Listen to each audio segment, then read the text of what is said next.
जय माँ कामाख्या, जय माँ तारा, जय भैरव बाबा। मैं ये वीडियो बाबा भैरव को समर्पित करते हुए बनाना चाहूँगा। मैं इसमें अपनी एक जर्नी शेयर करना चाहता हूँ कि कैसे मैं भैरव नाम के अक्रॉस आया, जस्ट अ कॉन्टेक्स्ट कि उसके पहले क्या चल रहा था, लिटिल बिट ऑफ इट, और आगे कैसे चीज़ें मूव हुई। There was an exposure to a lot of puja practices और अनुष्ठान जो हमारे यहाँ होते रहते थे। बट कोरोना के समय से थिंग्स चेंज्ड।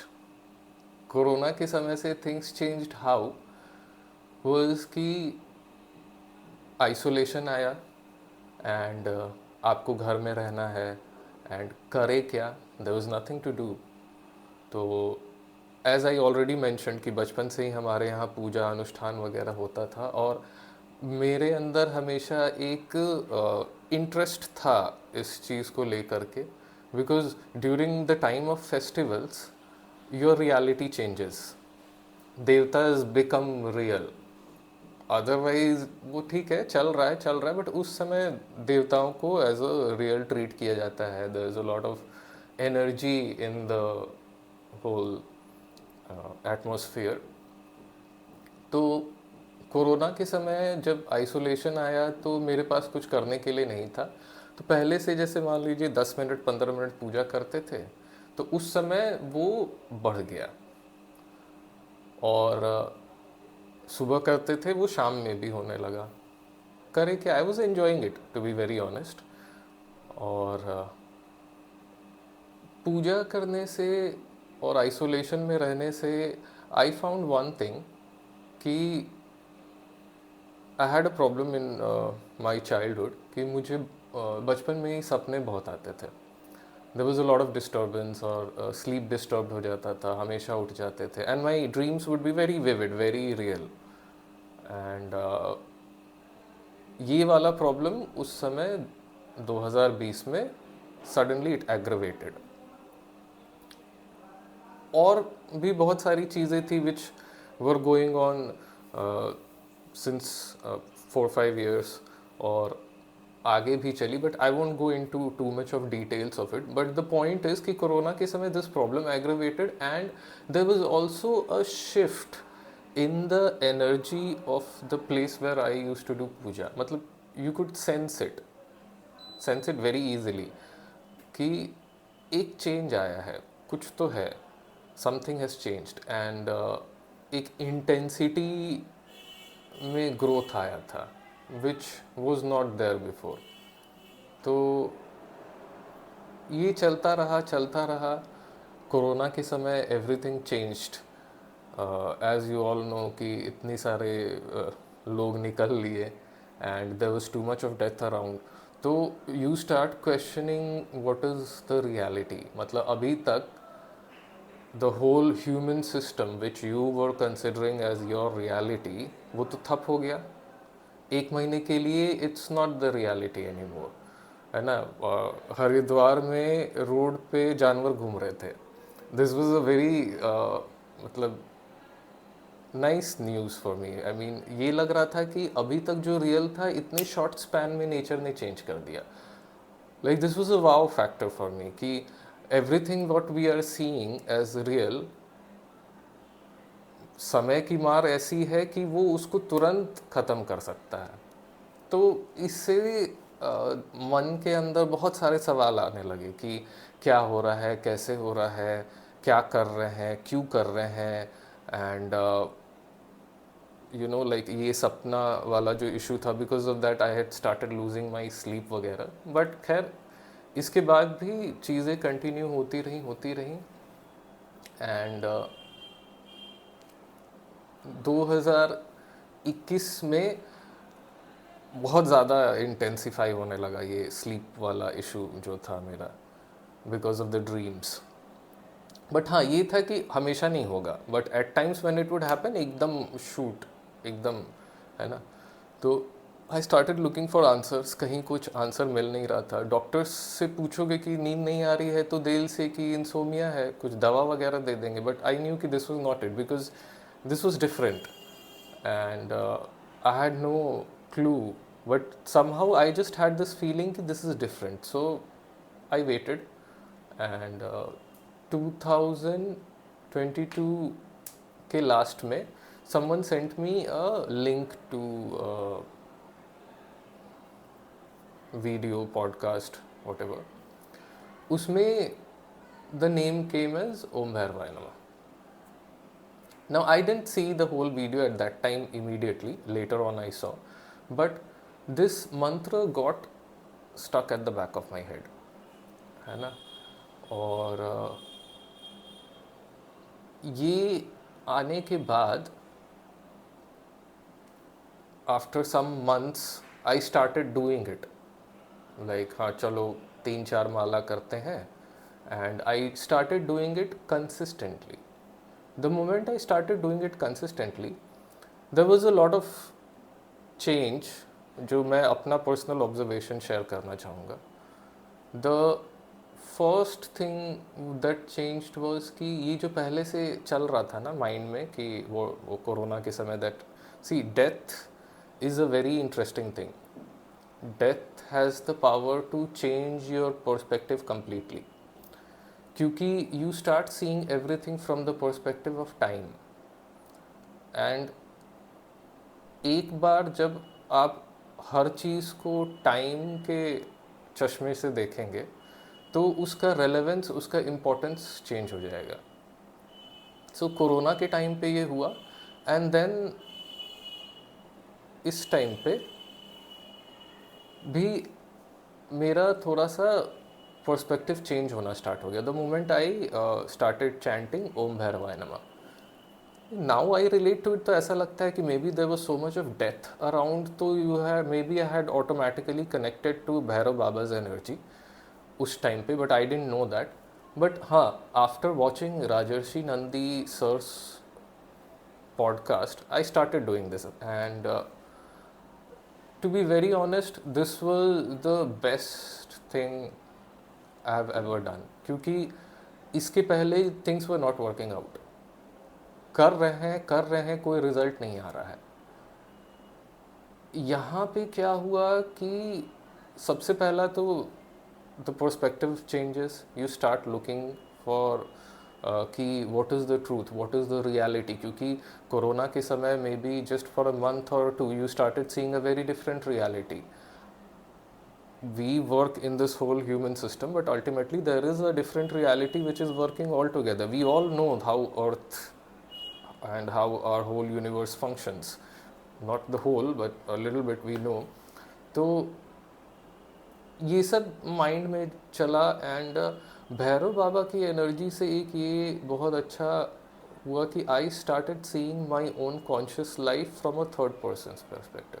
हर चीज़ का एक नज़रिया चेंज हो गया. I started looking at my own flaws very transparently. मतलब फ्लॉ है तो है, accept it, acknowledge it in front of the devta. एक चीज़ है कि भैरव बाबा के सामने कुछ भी कन्फेस करने में कोई ये नहीं लगता है.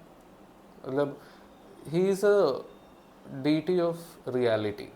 व्हाट आई फील वाज कि पहले देयर वाज रियलिटी जो है हमारी वो डिफरेंट होती थी, है ना. और जब पूजा स्पेस में आ रहे हैं तो यहाँ पे एक अलग रियलिटी चल रहा है. There was no parity in between, है ना. पूजा स्पेस में ही आप पूजा कर सकते हैं, बाहर आप पूजा नहीं कर पा रहे हैं, because there is too much corruption, there is too much this that, there is too much negativity. Bhairav Baba की एनर्जी ऐसी है कि it will bring a parity in between the two. There is nothing which you are doing और उस समय you can't chant ओम भैरवाय नमः. This is my personal feeling. हर समय ट्रैवल कर रहे हैं, माइंड में चल रहा है, and there is absolutely no guilt trip in it.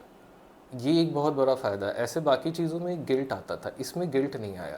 तो इससे ये एक बहुत बड़ा चेंज आया मेरी लाइफ में, that everything which I was doing from the puja के टाइम पे टू द एक्चुअल वर्क के स्पेस में to everything becomes divine. Everything has to be done from the sense of your responsibility. This is your dharma. This is not the ultimate reality. Ultimate reality is something else. जाना कहीं और है, but वहाँ जाने के लिए you have to go through the human system. So you are doing this. But there is always an awareness कि ultimate reality कुछ और है, कहीं और जाना है. You have to meet with the divine. तुम्हारे soul की journey कुछ और है. ये सब realizations आने लगते हैं. वैराग्य भी a little bit आता है at times when you are doing it very well maybe, or you are on different spaces, but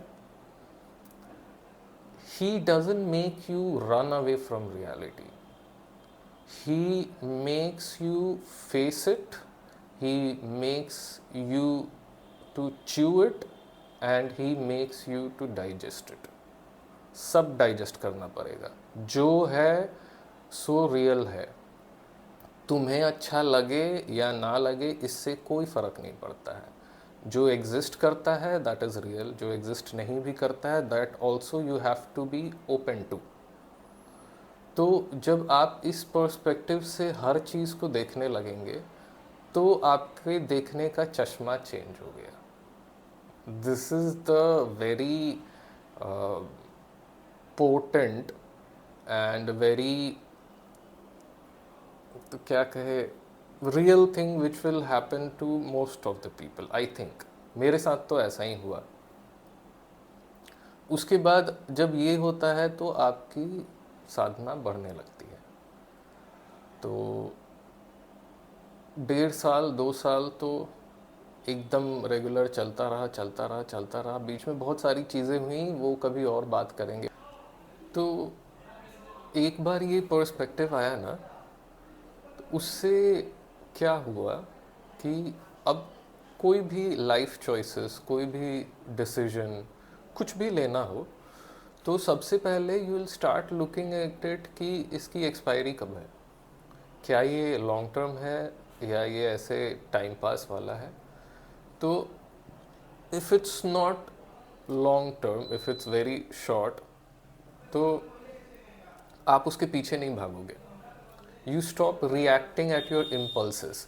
अभी तक how was your life? Your life was whatever nature is throwing at you, you are reacting to it. How are you reacting to it? कहीं ना कहीं there are some base emotions जिससे influence हो करके you make all those decisions, although you won't have an idea about it, है ना, because how your mind is functioning उसका तुम्हें कोई आइडिया नहीं है.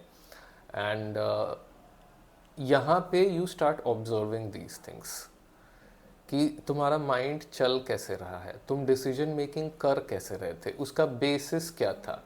ज़्यादातर यही निकल के आएगा कि द बेसिस वॉज फियर और greed. Most of the times यही निकल के आता है.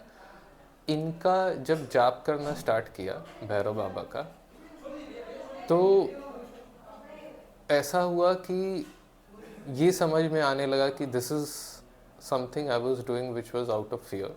This is something which I was doing out of greed. This is something which is for my body and this is something which is good for my soul. क्योंकि your body is gonna be here only for this lifetime, whereas your soul's journey has been coming from multiple lifetimes. अभी वाला बस एक phase है और आगे कितना होगा ये तुम्हें कोई आइडिया नहीं है. तो आप हर चीज़ को बाइफरकेट करने लगोगे कि ये बॉडी की नीड है या सोल की नीड है. बॉडी की नीड वाली जो चीज़ें हैं उसमें जो बेसिक रिक्वायरमेंट है आप केवल उसी पे जाओगे. बाकी your whole consciousness will start getting focused on things which are required for progression of your own consciousness, है ना. तुम्हें ये समझ में आने लगेगा कि तुम्हारे कॉन्शियसनेस को एक अल्टीमेट जो सुप्रीम कॉन्शियसनेस है जो भी है उसमें ले जा करके मिलाना है. ये एक अल्टीमेट जर्नी है. अब ये जर्नी कितनी लाइफ टाइम्स में होगी ये तुम्हें पता नहीं है और ये तुमको सोचने का दरकार भी नहीं है. इसमें ज़्यादा दिमाग मत लड़ाओ, इसमें ज़्यादा लोड मत लो. बट तुम कर क्या सकते हो? कर ये सकते हो कि जाप करो, कुछ तो करो. मेरे लिए भैरव बाबा की एनर्जी से एक जो बहुत अच्छा चीज़ हुआ ना कि हर चीज़ से कनेक्शन बैठ गया। पहले जो देवी का स्तोत्र करते थे उस स्तोत्र को अब करते हैं तो ज़्यादा पावर आता है। पहले नारायण के मंदिर में अगर जाते थे तो अब नारायण के मंदिर में जाने में ज़्यादा पावर आ रहा है, ज़्यादा कनेक्टिविटी फील हो रही है। अब एक बेसिक समझ में ये आने लगा है कि कहीं अगर जाते हैं तो करना क्या है ना। पहले तो तीर्थ वीर्थ में ऐसे ही चले जाते थे। भैरव बाबा के नाम से इंट्रोड्यूस होने से पहले सब कराए थे। कोई कहता था कि यहाँ जल ढाराओ, कोई कहता था यहाँ दूध चढ़ाओ, वो सब कराए। 12 ज्योतिर्लिंग घूम लिए, चारों धाम घूम लिए, ये सब हम कराए थे। बट इनका जो नाम है, इनकी जो एनर्जी है, ये आपको हर चीज़ से कनेक्ट कर देती है। पहले जैसे था ना कि कर रहे हैं बट कुछ मिसिंग है, कुछ तो इम्पोर्टेंट है जो नहीं है, और इनका नाम आते ही लगेगा कि हाँ ये कंप्लीट हो गया। दिस इज़ लाइक एक ओपनिंग मिली, एक बीच का पार्ट मिला, and then there is a closure. Everything is getting completed now, the cycle is getting completed. पहले ऐसा लगता था कि कुछ भी कंप्लीट नहीं हो रहा है, there is a missing element in it. अब ऐसा लगता है कि नहीं, अब सब बढ़िया जा रहा है ना। तो this is also one of the factors which is my observation on how Bhairav नाम मंत्र can affect you. So this is how my journey has been. So I hope you guys liked it, or maybe in future I'll share some more if it comes to it. तो जय माँ कामाख्या, जय माँ तारा, जय भैरव बाबा।